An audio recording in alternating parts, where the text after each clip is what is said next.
Paolo Avellino handa nang magpakasal. Paolo Avellino, handa na bang magpakasal? Ang tanong na ito ay lumutang sa isang kamakailang panayam kung saan tinalakay ang posibilidad ng pag-aasawa ng kapamilya aktor na kasalukuyang rumored na may relasyon kay Kim Chiu. Sa interview, inusisa si Paolo tungkol sa kanyang mga plano para sa hinaharap.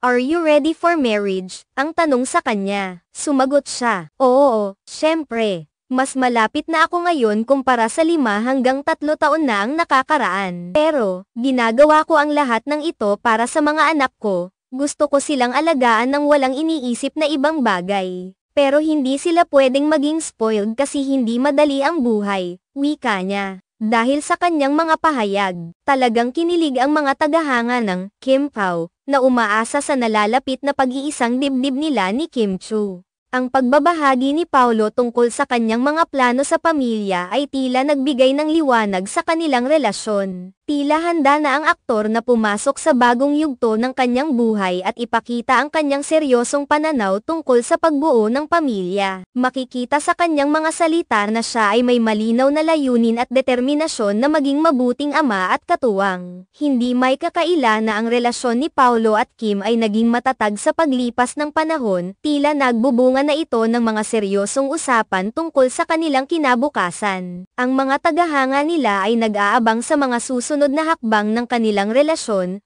umaasa na ito ay magdadala ng magandang balita. Madalas ding nabanggit ni Paolo ang halaga ng pamilya sa kanyang buhay. Ang kanyang pagnanais na mapanatiling maayos ang buhay ng kanyang mga anak ay nagpapakita ng kanyang malasakit at responsibilidad bilang isang magulang. Sa kabila ng mga hamon ng buhay, handa siyang gawin ang lahat para sa kanilang kapakanan. Ang mga pahayag na ito ni Paolo ay nagbigay inspirasyon sa marami, hindi lamang sa mga tagahanga kundi pati na rin sa mga tao sa kanyang paligid. Ang kanyang matibay na dedikasyon sa pamilya ay tiyak na magiging magandang halimbawa para sa mga kabataan na nagnanais ring bumuo ng kanilang sariling pamilya balang araw. Habang patuloy na nagiging usap-usapan ang kanilang relasyon, nakikita ang mga positibong senyales mula sa kanilang dalawa. Patuloy silang nagbibigay ligaya sa kanilang mga tagahanga sa pamamagitan ng kanilang mga proyekto at pagbabahagi ng mga positibong mensahe sa social media. Sa huli, ang tanong tungkol sa kasal ay hindi lamang simpleng tanong para kay Paolo. Ito ay naglalaman ng mas malalim na kahulugan tungkol sa kanyang mga pangarap,